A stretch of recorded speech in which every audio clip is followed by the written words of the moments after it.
विषय आपने बताया, मैं नोट किए, मैं उसके बारे में प्रतिक्रिया भी दूंगा। लेकिन मूल रूप से हम सब जानते हैं कि आदरणीय मुख्यमंत्री जी ने पिछले 7 साल में जो परिश्रम किया, उसका परिणाम यह है कि आज ईज ऑफ डूइंग बिजनेस में हम लोग काफी आगे आए हैं। इससे हम प्रसन्न हैं, लेकिन इससे हम संतुष्ट नहीं हैं। अभी बहुत सारा काम बाकी है। जो आपने विषय बताए रेगुलेशंस के, कंप्लायंसेस के, वो हैं, उसमें हम लोग को तेजी लानी है। जो आपने विषय नहीं बताया वो और भी गहरा है, वो है ईज ऑफ डूइंग बिजनेस के इंडेक्स। अगर देखें तो हम उसमें पीछे छूट जाते हैं, हमारा पूरा देश पीछे छूट जाता है, क्योंकि एक बहुत क्रिटिकल एस्पेक्ट है जिसको कहा गया है उसमें डिस्प्यूट रेजोल्यूशन। जब हम व्यापार करते हैं तो विवाद होगा। मैंने आपको एक माल भेजा, आपने कहा क्वालिटी ठीक नहीं है, हमारा झगड़ा हो गया। अब कितना पेमेंट हो, ये रोजमर्रा के बिजनेस के काम है, जो कि मूल रूप से हमारे सिविल कोर्ट्स को हैंडल करना पड़ा।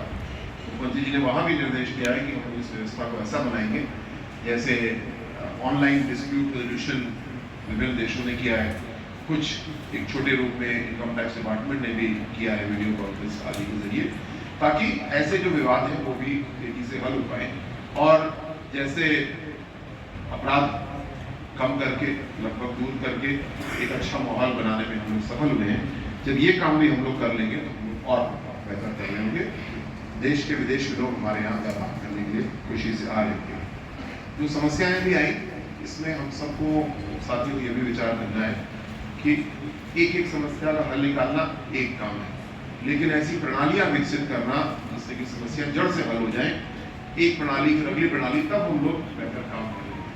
आप जैसे मैं समझता हूँ बहुत से लोग अपने बिजनेस के सिलसिले में देश विदेश में भ्रमण करते हैं, और प्रधानमंत्री मोदी जी ने अपने देश को विकसित भारत बनाने का संकल्प लिया है। इसके अलग अलग मायने अलग अलग लोगों के लिए हो सकते हैं, लेकिन मुझे लगता है कि कोई भी विकसित समाज और थोड़ा कम विकसित समाज, मूल अंतर यही है, विकसित वो है जिसकी प्रणालियां बहुत अच्छी बनी है। जैसे कि चींटियों को देखिए, चींटियों का जो समाज है मैं समझता हूँ बहुत ही विकसित समाज है। वो अपनी सारा काम बड़ी प्रणाली से करती है, मतलब पिन के नोक के बराबर उनका दिमाग होता है, लेकिन उस दिमाग से उनकी सोसाइटी बड़ी प्रणाली सिस्टम बना करके अपना काम करती है। हमको ईश्वर ने काफी ढेर दिमाग दिया है, और इंसान इसी बात के है क्योंकि हम सिस्टम बना पाते हैं, प्रणालियां बना पाते हैं। उसके लिए हम लोग को मिल करके काम करना है। जो आपने विषय रखे बड़े महत्वपूर्ण विषय हैं, और उस पर हम लोग को आगे काम करना है। मैं एक अनुरोध करूंगा डीएम साहब से और डीडीए साहब से, पीएलसी साहब, सभी लोगों से, कि पूर्व में जो मानसिकता रही है कि हम मालिक और प्रजा वाली व्यवस्था के तहत काम करते हैं, ऐसा नहीं है। जो हमारे व्यापारी साथी उद्यमी कर रहे हैं, जो आपकी ताकत है वो देश की ताकत है। अगर हमारी इंडस्ट्री कमजोर होगी तो ना हमारी सेना मजबूत हो सकती है, ना हमारे सरकारी तंत्र मजबूत हो सकता है। जब आप प्रोडक्शन करते हैं अच्छी क्वालिटी का, जब आप उससे कोई प्रॉफिट कमाते हैं, तब उसका एक अंश टैक्स में आता है, पूरी व्यवस्था चल पाती है। तो सरकार के रूप में हम भी एक सर्विस प्रोवाइडर ही हैं, एक सेवा प्रदाता है। चाहे धारा 80 की बात आ रही हो, चाहे और काम की बात आ रही हो, यहाँ पे एक मेजर परिवर्तन डीएम साहब ऊपर से लेकर नीचे तक हम लोग को लाना है। तो जी हम लोग को लाना है कि हम सर्विस प्रोवाइडर हैं, हम ध्यान से देखेंगे, हर काम को जल्दी से जल्दी करना है। जैसा मैंने पिछली मीटिंग में बोल रहा था, हम रोज देखें कि हमने कितने काम आज के आज कर दिए। जैसे कि हम लोग तहसील दिवस में बैठते हैं, कोई विरासत का प्रश्न आता है, छोटे प्रश्न आते हैं, तो हम रोज हर तहसील दिवस में चैलेंज लेंगे, आज हमने 5 मामले अभी 1 घंटे में ही कर दिए। उसी प्रकार जो हमारे उद्योग व्यापार संबंधित काम है, ये ना सोचें कि अगर 1 घंटे में हमने कर दिया तो कोई कहेगा जरूर कुछ गड़बड़ है, कोई सांठ गांठ रही होगी। नहीं, वो माहौल अब नहीं है। अब 1 घंटे में आपने कर दिया तो सब लोग आपकी अपनी थपथपाएंगे कि हाँ ये काम करने का तरीका होता है, और इस तरीके से मुझे मालूम है आसानी से संभव है। एक एटीट्यूडल चेंज हम लोग को लाना होगा, और फिर हमारा काम बहुत तेजी से हो जाएगा। विशिष्ट रूप से जो विषय है, मैं सहमत हूँ कि नक्शे के नॉर्म्स एक ही होना चाहिए। 4 विभाग अपने 4 नक्शे दे रहे हैं और आपको उसके कारण परेशानी हो रही है, ये गलत तरीका है। मैं इसको रखूंगा बात में बहुत तर्क दिखता है, इसको आगे हम लोग तेजी से बढ़ाएंगे। जो अकृषि भूमि धारा 80 वाला प्रकरण है, मैंने इसको बहुत क्लोजली स्टडी किया क्योंकि मैं कन्नौज से विधायक हूँ। कन्नौज के ही अपने स्थानीय एक उद्यमी है, उन्होंने एक ऑर्गेनाइजेशन शुरू किया, धारा 80 में गए तो पता चला कि वो गाँव सर्वे में या चकबंदी में है, जिसकी वजह से धारा 80 की जो कार्रवाई है सरकार ऑनलाइन कर चुकी है, हम स्वयं भर देते हैं और 45 दिन के अंदर वो या तो पहले मिल जाता है या 45 दिन के अंदर नहीं हो तो डीम्ड मान लिया जाता है, लेकिन काफी सारे गांव सर्वे में या चकबंदी में हैं। इस संबंध में राजस्व परिषद से सीधे मेरी बात हो रही है, पत्राचार भी हुआ। आज सुबह ही तो सचिव नवीन जी का मुझे फीडबैक भी आया कि बहुत ही जल्दी वो सॉफ्टवेयर इस चीज को चेंज कर लेंगे, क्योंकि प्रदेश व्यापी चीज है, केवल एक टेक्निकल इशू है, क्योंकि हमने एक सॉफ्टवेयर बना लिया और हम भूल गए कि उसमें सर्वे का भी हमें प्रबंध करना है, जिसकी वजह से आपको कोई परेशानी हो। ये तो गुना सेवा प्रदाता के रूप में हमारी चूक है, हम उसको ठीक कर रहे हैं, ये प्रोसेस में है। मुझे आशा है पूरे प्रदेश के लिए हम लोग जल्दी ही इसको ठीक करेंगे। साहब ने और BCGD साहब ने एक अनुरोध करना चाहूँगा, मेरे मन में बहुत दिनों से एक सवाल है और मेरे साथियों के मन में भी सवाल होगा। एक सेवा मैं चाहता हूँ गाजियाबाद में प्रयोग किया जाए, मैं मान लीजिए गाजियाबाद में एक इंडस्ट्री लगाना चाहता हूँ, मैं प्लॉट किसी भी काम से खरीदना चाहता हूँ, मैं तो जीवन में एक बार प्लॉट खरीद रहा हूँ, मुझे क्या पता ये सही है गलत है क्या होगा। मैं आपको एक फीस देने को तैयार हूँ, आप मुझे बता दें कि ये लैंड फ्री ऑफ इनकम्बरेंसेस है, इसमें कोई विवाद नहीं है, कोई समस्या नहीं है।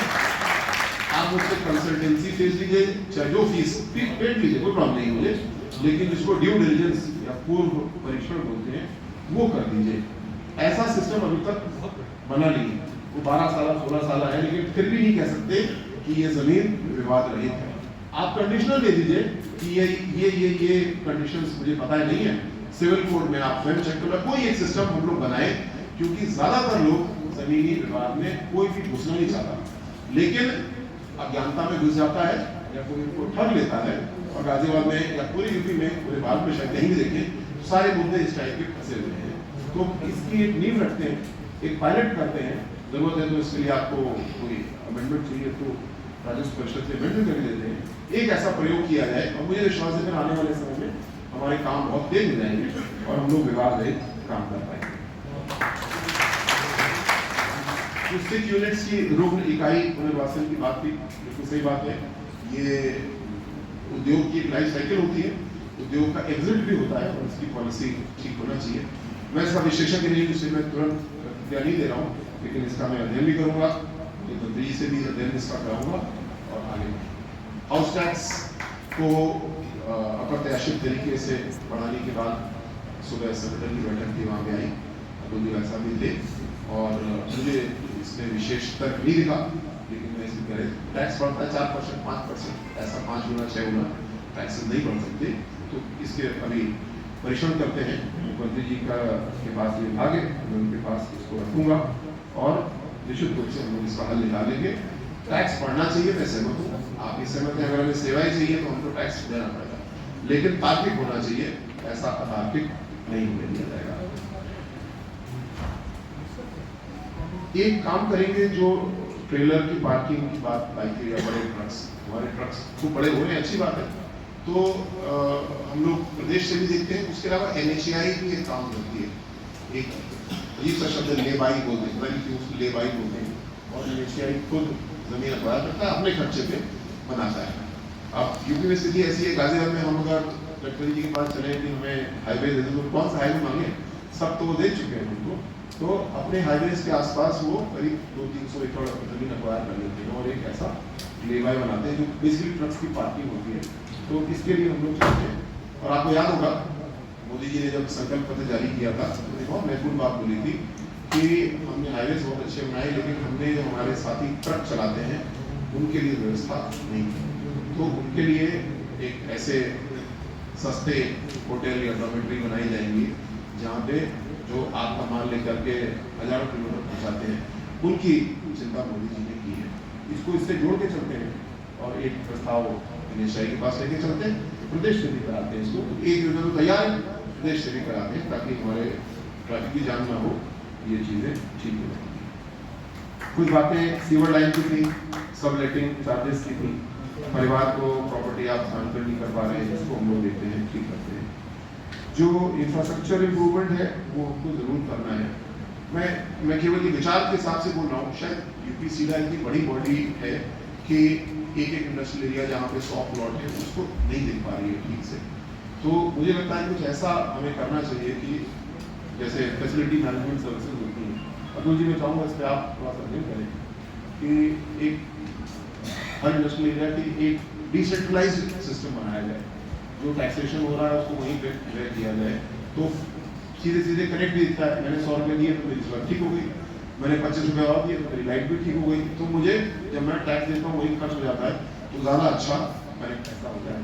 बट पुनः ये प्रणाली विकसित करने वाली बात है, और केवल गाजियाबाद नहीं, पूरे यूपी में हम लोग इस प्रणाली में कमज़ोर हैं। खासकर मुझे बड़ा दुख होता है इस बारिश के सीजन में हम जाएंगे किसी इंडस्ट्रियल एरिया में तो इतना पानी भरा होगा, ट्रक्स की वजह से सड़क और उखड़ गई होगी, तो इसको हम लोग को एक सिस्टम बना करके ठीक करना होगा। मेरे साथ रेगुलर मीटिंग होना चाहिए, बिल्कुल जरूर होना चाहिए। और अभी तक बैठकें ज़्यादातर कलेक्ट्रेट में हुई, लेकिन आज की बैठक बहुत अच्छी बैठक है। जब आप अपने पास बुलाते हैं तो संख्या ज़्यादा होती है, थोड़ी चर्चा होती है। कुछ सुबह आते समय मेरी फ्लाइट लेट हुई तो मेरा पूरा कार्यक्रम थोड़ा सा टाइट हो गया है, इसके लिए माफ़ी चाहता हूँ। मैं अभी 20 तारीख को पुनः आऊँगा और मैं अनुरोध करूँगा कि एक बड़ी नहीं एक छोटी बैठक रखिए, किसी एक इंडस्ट्रियल एरिया में लेके चलिए, वहाँ की समस्याओं पर चर्चा करते हैं और सभी अधिकारी भी चलेंगे।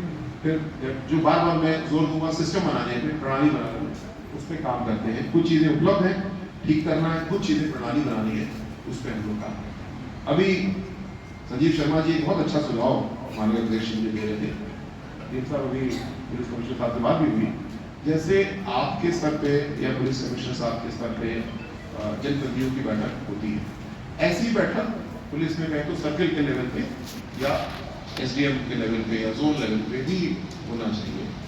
बहुत अच्छा होगा जिसमें कि सभासद आए, चयनित प्रतिनिधि और जो है वो आए, पार्टी के लोग आए और 30-40 लोगों की बैठक हो और स्थानीय चर्चा हो। क्योंकि अब कहीं पे एक जगह ट्रांसफार्मर है, उसको हटना है, वो आपके पास आएगा या मेरे पास आएगा, हम नोट करेंगे और हम मुझे पता है 1 घंटे के अंदर अगला काम आ जाएगा, हम भूल जाएंगे।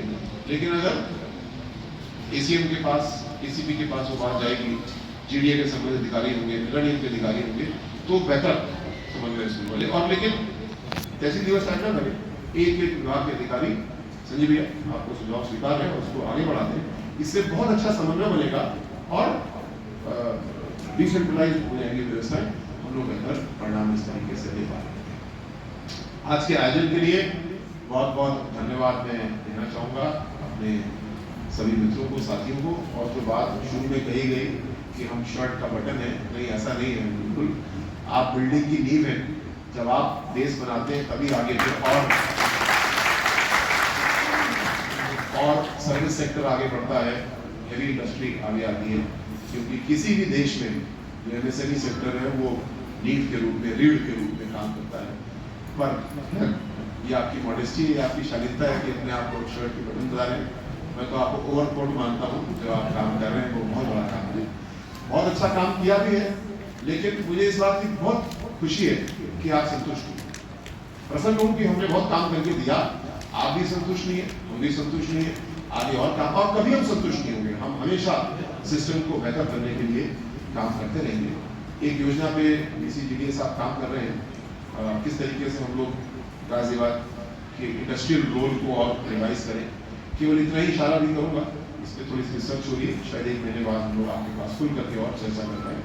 जो बात इस लीज बोर्ड से है, इंडस्ट्रीज को जो शिफ्ट आउट करना चाहती हैं वो शिफ्ट कर सकती हैं, जो प्लॉट आपको मिला है उसको बेहतर यूज में ला सकते हैं, जिससे वेल्थ अनलॉकिंग को जो संपत्ति हमारी है उससे बेटर रिटर्न्स दे पाए। इसके ऊपर एक अभी प्रारंभिक कुछ अध्ययन, कुछ चर्चा हो रही है। जैसे ही इसमें कुछ ठोस चर्चा लायक होगा हम आपके सदन के सामने रखेंगे, आपके राय लेंगे, फिर उसके ऊपर नीति के साथ। बहुत बहुत आभार, बहुत बहुत धन्यवाद।